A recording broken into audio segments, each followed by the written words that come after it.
Welcome everyone to the playoffs of the 2010 to 2011 season.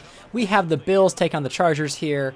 As you can see, Bruce Gradkowski, who took over at about week 4 after Josh Freeman was booted out as quarterback in Buffalo, is a 7th seed, and we have the Chargers with the 2nd seed. As you can see, a fumble on the opening drive did not help the Buffalo Bills. Rodgers sliding there on the 1-yard line. Definitely the favorites here. As you can see, Beanie Wells running it in for the touchdown. Then, of course, the Chargers keep on piling up. Overthrown there. And so they get a kick with Adam Vinatieri. And here we go. Rodgers back to pass, looking to throw. Gets Antonio Holmes. That duo has been great all year around. And they look good here in the playoffs. Here we have another replay here. Yeah, Mike Munchak, who's the coach of the Buffalo Bills, was on the hot seat, but was able to turn this season around. A beautiful throw there to Jacoby Jones, who's been one of the top receivers for the Buffalo Bills and the league. Unfortunately, that was a little bit too little too late.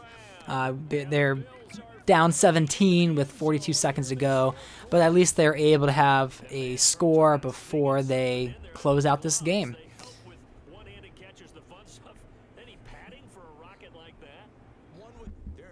And so there's the final score. As you can see, passing yards, the Bills did better than the Chargers, but the Chargers really capitalized on the 3 takeaways during this game and were able to convert those for scores. And the running game with Larry Johnson, Chris Wells, even Aaron Rodgers running out was very helpful for them. As you can see the stats, you can pause those if you want to see them. But yeah, now we're going to move on to the 7th seed Chicago Bears versus the 2nd seed Philadelphia Eagles. Now the Eagles are the stacked powerhouse NFC team. There you have Deshaun Jackson getting a huge catch early in the first quarter. A big 57-yard reception there. Eagles have so many talented players, from Ted Ginn to Deshaun Jackson, Heath Miller, Donovan McNabb, who's like a 99. And then, of course, they traded for Frank Gore earlier this season. And they still have Amon Green as the kind of backup veteran running back. As you can see, Frank Gore gets a rushing touchdown for them to put them on the board to start off this game.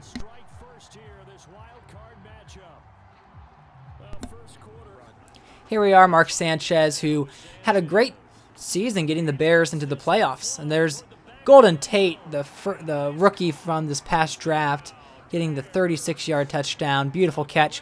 He has been very reliable for the Chicago Bears. Great addition. Sanchez needed someone to throw to, and they got him somebody.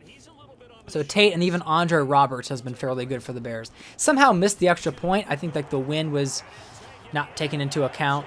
But they don't do the extra point for Chicago, and then similar thing happened to the Eagles here, so it will be 6-13. But again, when you keep the ball on the ground, it was working for the Eagles. Now you can see McNabb running through the block there. Deep throw to Amon Green, and just piling on. The Eagles getting another score here. Just a zone didn't pick up Green, and so there's the running back down the field. McNabb doesn't even feel the pressure at all and drops the dime for a huge play. Now we have McNabb faking it back, looking to throw, throws it up there to Miller, gets out there to the 4-yard line. McNabb already 235 yards in this game.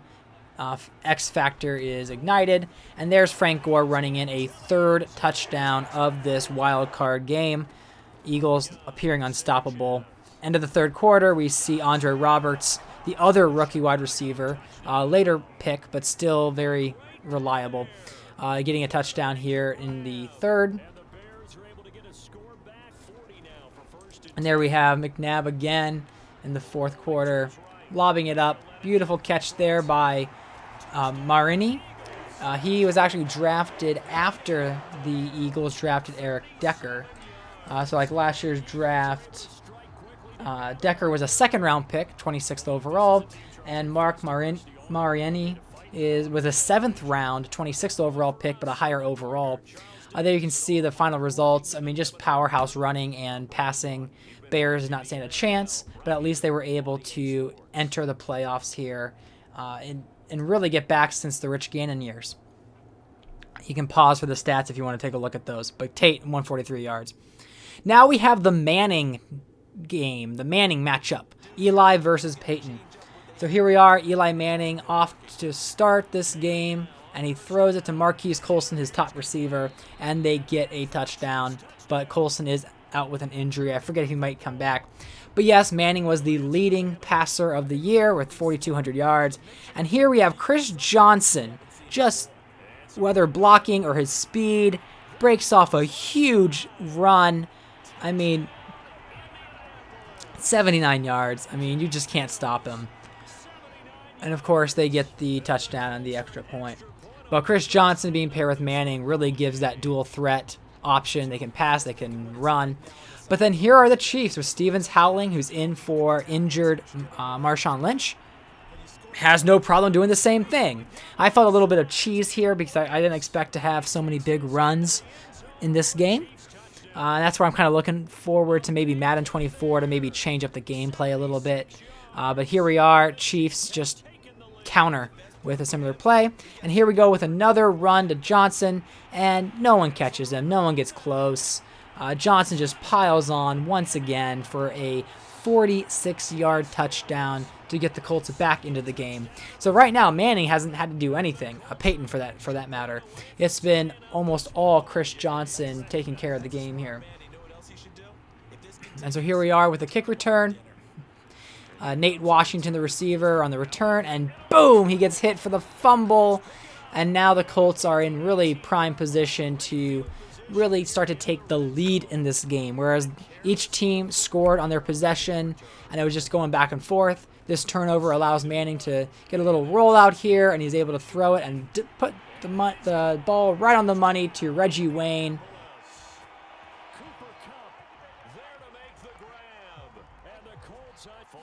Play action here with the Chiefs. I just see Manning rolling out, throws and connects with Colston. Good catch there. 3 yards, 51 yards in the game. I think that's a very good avatar there for Dick LeBeau, who has been the Chiefs head coach since 2003. He's had some decent success. I mean, there's been, of course, seasons that didn't work out for him, and then others that it really did. Here's Eli throwing the ball up to Dallas Clark, who in real life was one of Peyton Manning's favorite targets. Clark used to be with the Minnesota Vikings, but then he has been with the Chiefs a couple seasons now. Number 44, the big man. And here we go with a screen pass to Stevens Howling, who goes right around all the blocks and he gets the touchdown. Stevens Howling has done a really good job filling in for Marshawn Lynch this season and in this playoff game. I mean, he had that big run. He's got another touchdown here. Looking forward to using him a little bit more often with the Kansas City Chiefs, especially if Marshawn Lynch moves on. And here we go. Long, deep bomb to Wayne. Peyton Manning and Reggie Wayne keeping that duo alive and well. Big play there. Beautiful score there.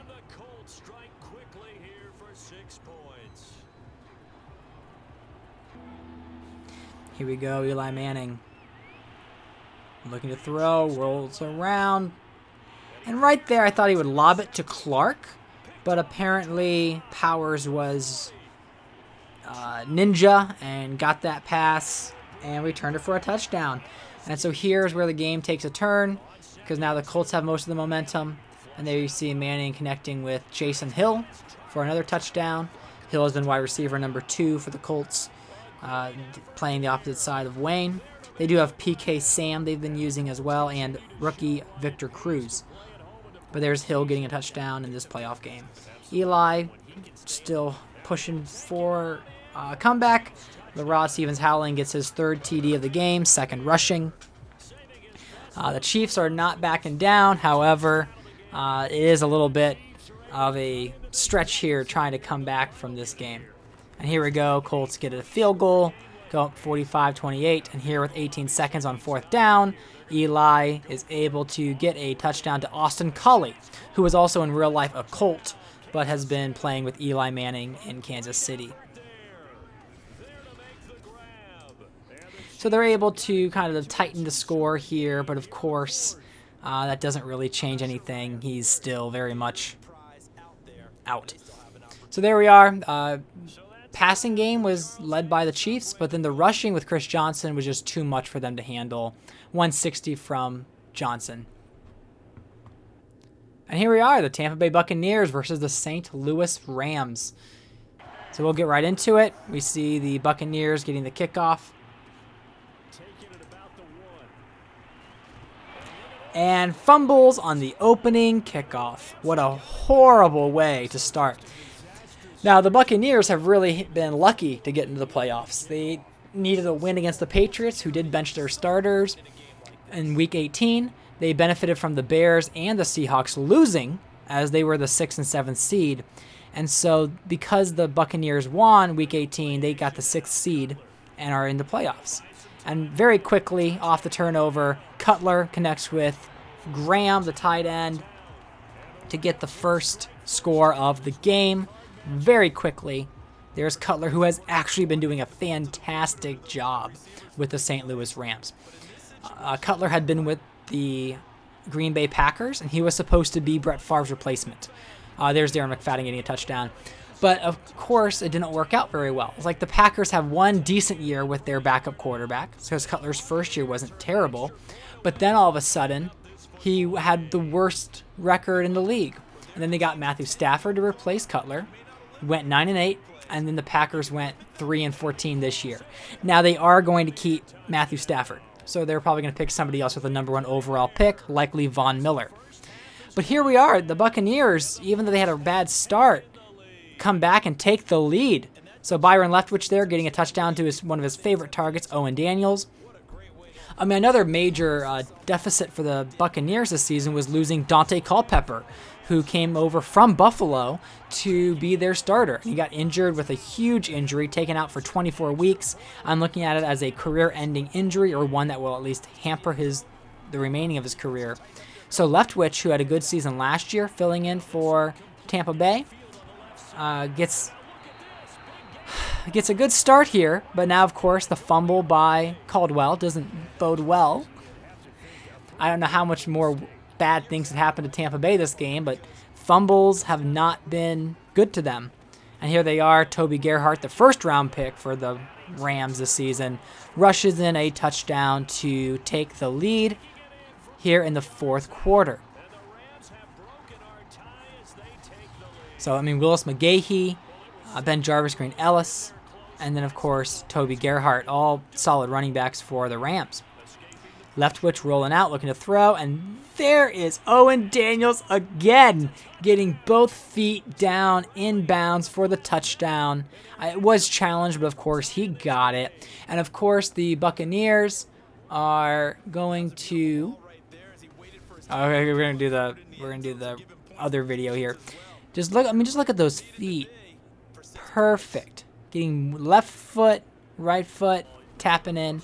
So the Rams are punting here, and that was a terrible punt. I don't know why punting is so bad in Madden 22, but here they are in getting close to the field goal range. Leftwich back to pass, looking to throw. Very clutch moment here, and it's caught by Caldwell, who fumbled the last time, but gets them within field goal range. Because of the timeouts, they run with McFadden, who gets down the field within the 20-yard line on the 13. Timeout on the 2-second mark. And here they gave me that stupid clutch field goal thing, and it didn't matter. Here we are, game-winning field goal. Buccaneers, the underdogs, the 6th seed, take down the St. Louis Rams, the Greg Williams St. Louis Rams. And here we are, Buccaneers taking the win. You can pause for the stats if you care. Now we move to the 4th and 5th seeds. 4th seed Bengals take on the 5th seed Jets.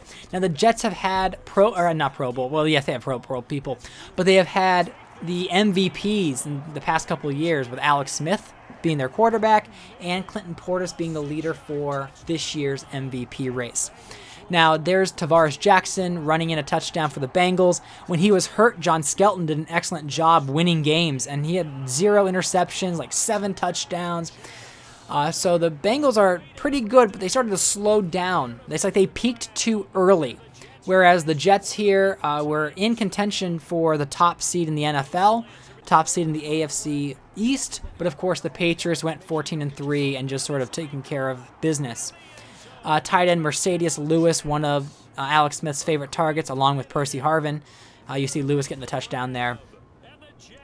And Lewis, for me, I feel like has kind of underperformed in his early part of his career, but has recently been really catching fire, being a solid target. We see, I think it's Scobie as their kicker, gets the field goal there. So Smith rolls out. They're in the corner. We see Percy Harvin getting the corner touchdown. Not so great defense there, leaving him open. But Smith and Harvin, two good players. I mean, Smith is like a 98 overall. He is sharp, right where he needs to be. Defender, no chance. I mean, he just needed to be closer. Here we have Montario Hardesty, who is a rookie running back. He was originally drafted by Cleveland in real life, but he is on the Bengals this year.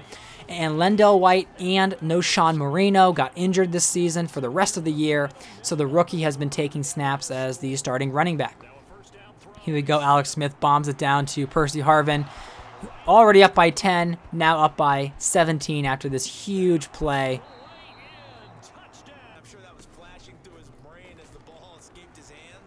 There we go. Jackson connecting with Tony Gonzalez for the touchdown. Veteran tight end, one of the best in the league. Making it happen as they try to claw their way back in this game.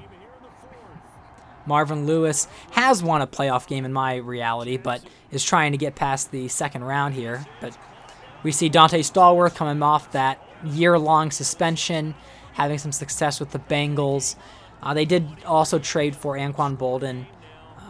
So, I mean, Bengals doing what they need to do with old receivers, but talented receivers trying to really come back here. But they get the 31-28 loss. The Jets also get an away win.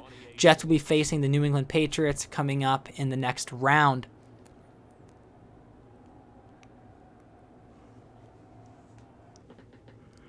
Now we've got the 5th seed Giants versus the 4th seed Vikings. Vikings are there's a beautiful play there, deep in the corner. So Steve Smith, the other Steve Smith, not the good one, the mediocre one, gets a touchdown from Palmer. So yeah, Palmer left the Bengals. The Bengals had a good year, but Jackson and Skelton weren't able to get it done in the playoffs. Palmer looking for a team where he could really contend, and the Giants have been that. Now we look at the Vikings with Brett Favre. They were the NFC champions last year, losing to the Patriots in the Super Bowl, trying to get back there. Now, of course, Favre has regressed because he's an old man. And so here he's trying to find a connection, and he throws it up to Mike Wallace. Almost looked too easy there. Holt didn't really do a good job coverage there. And here's another throw up to Jerome Simpson, he was originally with the Bengals, but in this franchise, he has been lights out as the star receiver for the Giants. 42-yard touchdown there gives them the lead. Great play there by the Giants. So right now, the Minnesota Vikings the past few weeks haven't been as on the ball.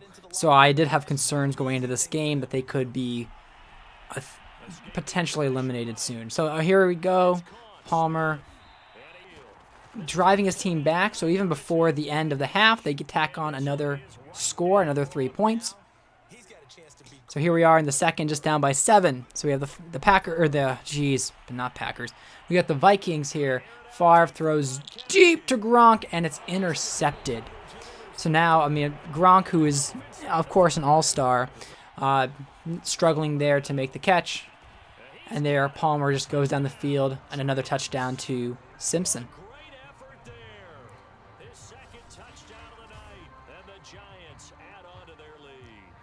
So right now, looking real good for the New York Giants. Here they are, coming away with a 14-point lead. So Favre back to pass throwing, and it's caught there by Roscoe Parrish. Parrish is been a solid receiver for them. Of course, he's like a third, fourth stringer, because right now it's mostly Mike Wallace and Darrell Jackson. And then they drive down the field, and Turner runs it in as they drain the clock, get their 2-touchdown lead with 24 seconds left. Carson Palmer gets, I think, the second playoff win in his career. Favre trying to make something happen at the end, and we see Darrell Jackson, the veteran, scoring a touchdown. So at least it's a respectable score at the end of the game here. But Brett Favre's season is coming to a close. He almost got a Super Bowl win last year, but unfortunately gets the early playoff exit. 317 yards there for the Vikings and 94 rush yards for the Giants. And here we have the stats. You can pause if you care. And so there you have it, everybody. The first round is done. As you can see, we have the Patriots taking on their division rival, the Jets, at home. And then we have the Chargers facing the Colts. So Rodgers versus Manning. Then we have in the NFC, the number 1 defense in the league, likely the head coach of the year for the 4th time in these 9 years, John Fox versus the Tampa Bay Buccaneers, a division matchup. And then the Eagles versus the Giants, another division matchup. So let me know what your thoughts are about these games and who you think is going to advance to the championship games. Thank you for watching.